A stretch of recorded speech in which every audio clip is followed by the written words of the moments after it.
Hello लोगोफोर, welcome to SMX YouTube channel. नै दिनै नोंथांमोननि थाखाय मोनसे गोदान भिडिअ लाना फैलायबाय। बे भिडिअनि गेजेरजों जों दिनै कका चकलेट नायगोन। कका चकलेट बिफांखौ माबोरै गायनाय जादों आरो बेसे गोबावसै माब्ला थायखो बेफोरनि बागै दिनै नोंथांमोननो बे भिडिअनि गेजेरजों गासैबो इनफरमेसन होलांगोन। बिदिबा लोगोफोर, जों बांद्राय बाथ्रा बुङाजासे डाइरेक्टलि कका चकलेटखौ नायहैनोसै। बेनि उनाव बै बिफांनि जानाखि फिथाइ बेफोरखौ माब्ला थायदों माब्ला थायाखै, सोर थायखो सोर थायाखै, नोंथांनि इनफरमेसनखौ जगायना होनोसै। नोंथांमोन, दायो आं गयबारियाव हाबबाय। बेनिफ्राय बे गयबारि सिङाव फार्स्ट अफ अल जों फांसे कक'आ बिफां नायग्रोबाय। बे कक'आ बिफाङा दिनै नोंथांनि सिगाङाव देखायनाय जादों। एक्सुअलि बे कक'आ नै हानिफ्राय रज'दों। बेनिफ्राय ओरै फैनानै दा बिसिम, थामहिनबा नैबे जानाखि फिथाइ नुदों बेसिमाव बुंनो हायोदि बियो हमनानै ला नोंथांनि थाखाय 3 फुटसो बा 4 फुटसो बेबायदि जाबाय आरोना। दा बेनिफ्राय बे फिथाइ थायबाय। एक्सुअलि बे कका चकलेटखौ थांनाय 2020 और 21 बेनि गेजेराव गायनाय जादोंमोन। थामहिनबा बोसोरथाम बोसोरब्रैसो जाबाय। ट्रायलावनो दिनै बे साक्सेसफुल जानो हाबाय। बेवहाय जेबो हासार थासार होनाय जायाखै। जास्ट बेखौ गयबारियाव गायना दोनबाय। बेनिफ्राय बे कक'आ गाव हारसिं रज'नानै दिनै फिथाइ थायनो हाबाय। दा नोंथांनो नैबे कका चकलेटनि बागै मानो फोरमायदों? खारना बेनो, नोंथांनाव जुदि गय बारि बागान दङब्ला हाखौ जों मानो खालि खालामनो? एक्सुअलि बेफोरबायदिनो गयजों लोगोसे नोंथाङा माखासे बिजनेस पारपसाव बाहायनो थाखाय बेबायदिनो कका चकलेट, साहा बागान गोबांथा गायनानै लानो हायो, जेन' नोंथांनि इनकामा डाबल जायो।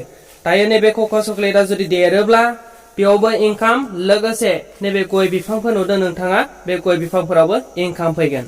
बेनि थाखायनो नोंथांखौ खावलायदों, नोंथाङा हाखौ ओरैनो बेखार खालामाजासे आरो समखौ ओरैनो थांगार होआजासे बेफोरबायदिनो माखासे बिजनेस पारपसाव बाहायजानाय जेरै फिथाइ सामथाइ, बिफां लाइफां बेफोरखौ मावनानै लायो आरो नोंथाङा नोंथांनि लाइफ केरियारखौ गोरलै दानानै लानो हायो। एक्सुअलि जायफोरा थायबाय बेखौबो नोंथांनो दिनै खोन्थागोन आरो जायफोरा थायाखै बेफोरखौबो नोंथांनो बे भिडिअनि गेजेरजों खोन्थानो लानाय जादों। बेनिखायनो नोंथांखौ खावलायदों, नोंथाङा बेफोरनि बागै मिथिनो थाखाय भिडिअखौ जोबजासिम नायलां।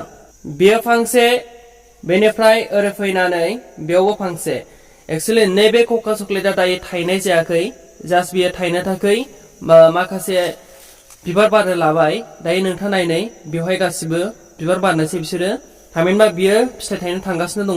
गोरलै गोरलै बिबार बारहांजोब्बाय। दा बेनिफ्राय बैथिं माखासे बिफां दंबावो, बेफोरखौ दिनै नोंथांनो खोन्थालांजोबगोन। नैबाहायबो नोंथाङा नुदों जानो हागौ, बेबो फांसे कका चकलेटआनो। बेवहायबो गोरलै गोरलै थायजोब्बाय। दायो बेहाय बांद्राय गिदिर गिदिर जायाखै। दा नोंथाङा गायनायखौ नायनो हागोन। माखासे एक्सुअलि रानोबो। फार्स्ट समावहाय जायफ्रा थायदोंमोन बेयो राननानै ओरैनो बेखार जादों।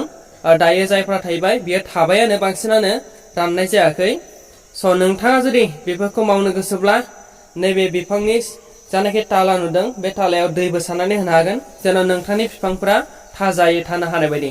बेफोरबायदिनो गोबां मानसिफोरानो दानि जुगाव माखासे आबादखौ मावनानै, जेरैहाय साहा बागान आरो कका चकलेट बेफोरबायदि मावनानै गावनि लाइफखौ दागासिनो दं। आरो जुदि नोंथाङा गोसो दङब्ला, नोंथाङा जुदि सोलोंथाइ थानानैब्लाबो साख्रि बाख्रि मावाखैबा, बेबायदि मावनानैबो नोंथाङा लाइफ केरियारखौ दानो हानायनि चान्स दङ। बिनिफ्राय जोङो नायबावगोन, बेवहाय माखासे नोंथाङा फिथाइफोर नुनो हाबावदों। बेबो बिदिनो 3-4 बोसोरसो जाबाय। नोंथांनि बिफाङा जुदि हाया हासार दङब्ला, अके, बे हासार थानाय समाव बिफाङा थाब थाब जौगोन आरो थायनोबो बिथांमोना थाबैनो थायनो हागोन। मानोना हासारनि सायावसो बेस खालामो। नोंथाङा जेसेबां हायो एसेबां नैबे बिफांनि गुदियाव हासार आरो दै हो। बेनिफ्राय नोंथांनि बिफाङा थाब जौनो हानाय बायदि, लोगोसे फिथाइयाबो थाब थायनो हानाय बायदि। नोंथाङा बेयाव साननो हागौ जे बे फिथाइखौ जोंनो मानो आरो बिफांखौ मानो?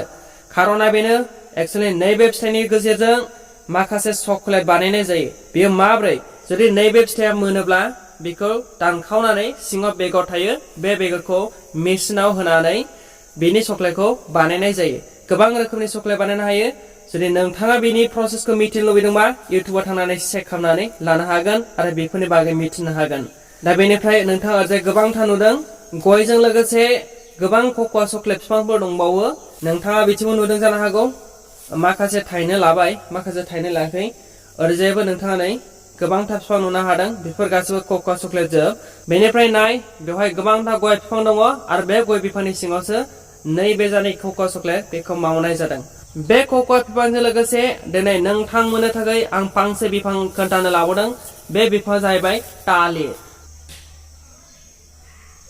नैबे थालिरा जाहैबाय ओंख्रि जाग्रा बे थालिरखौ जों दावखा होननानै मिथियो नाथाय नोंथांमोननि जायगायाव मा बुङो बेखौ मिथिया बेवहाय जोङो दायो गायनानै दोननाय जादों मानो थाखाय जेन बेखौ फाननानै आरो मा ओंख्रि गैयै समाव जानो हायो बेवहाय जोङो फांनैल' दोनदों दायो नोंथांनो थाखाय फांसे कका चक्लेट खोन्थानो लागाबाव दायो बे कका चक्लेटआ थाइहां जाबाय थायाखै बिबार बारहांजोब्बाय दा माब्रै बारदों बेखौ दिनै नोंथांनो खोन्थानो लादों दायो नाय एक्चुअली कका चक्लेटआ गुदिनिफ्राय लानानैसो मा बिबारा बारो बिनि उनाव फिथाइ थायो ओके दा फार्स्ट अफ अल नोंथां नुदों बियो बिबार बारगासिनो दङ आरो माखासे थाइबाय एक्चुअली बियो रानगोन ना मागोन बुंनो हाया जास्ट बिबारा बारबाय बियो थाइसिगोन आरो बेनिफ्रायनो बाय थाइसे नोंथाङा गिदिर नुदों बियो थाइबाय बेखौ नायोब्ला नुनो मोनदों नैबेसोर माखासेफ्राबो थाइनानै थासिगोन खोमा ना दिनै नोंथांमोननि थाखाय SMX इउटुब चेनेला